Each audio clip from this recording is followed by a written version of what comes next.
湾话艺术水阁好，国情解说两句，我含你做参考。解说，解文说字。好朋友，咱来研究汉诗。汉诗毋是讲唐朝、宋朝古早人才咧写汉诗，现代台湾嘛，阁真侪诗人咧记载社会变迁、历史进展的情形。国情今日要招你研究。立法院长游锡堃写一首民进党创党33年，提醒这个社会过去创党辛苦的诗句。见面头一句讲：创党圆山破戒严，华人世界独先边。挺身贯铁真宪志，回报经营后受坚。千禧政权全蜕变，冰心立言半边天。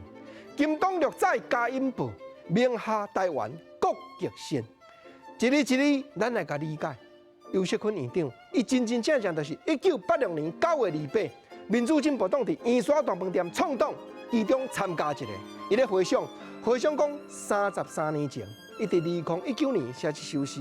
创党圆山，当然这2年圆山若要读汉文，就要读圆山。不过照地号名读，拍破戒严，华人世界，咱行伫头前，或者独先边。挺身贯铁真宪志。过去已经真侪高人牺牲啊！中国民主党的雷震，啊，阁有省议会李万基、柯世贤这5梁1方，这真贤。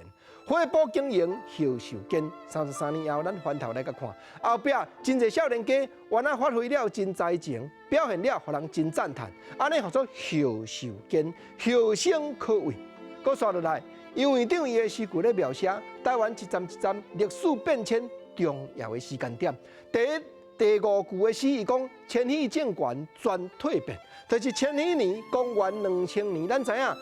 台湾人民进党头一摆执政，阿扁啊做总统，政权全蜕变。啊，毋过真侪老辈你也阁会记的，20、30年前迄款的环境是朝小野大，在野党、国民党立法院，啊阁占大面的，就爱等到当时，就爱等到冰心立言半边天。前头啊，较早年算丙申年是当时就是公元2016年，头一摆民进党立法院有才调过半，安尼叫做立言半边天。游锡堃院长伫2019年9月写这首诗，民进党创党33周年，伊望什么款的变化？望讲金党略载嘉音报，名下台湾国极先。先来解说这个先，这个先就是日头哪出哪悬，伊就是望讲。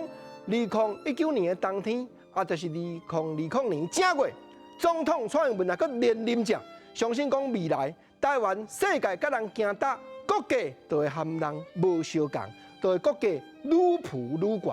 这是正杨院长伊用诗句，伊一字一句来表达对台湾未来深深的愿望、深深的期待啦。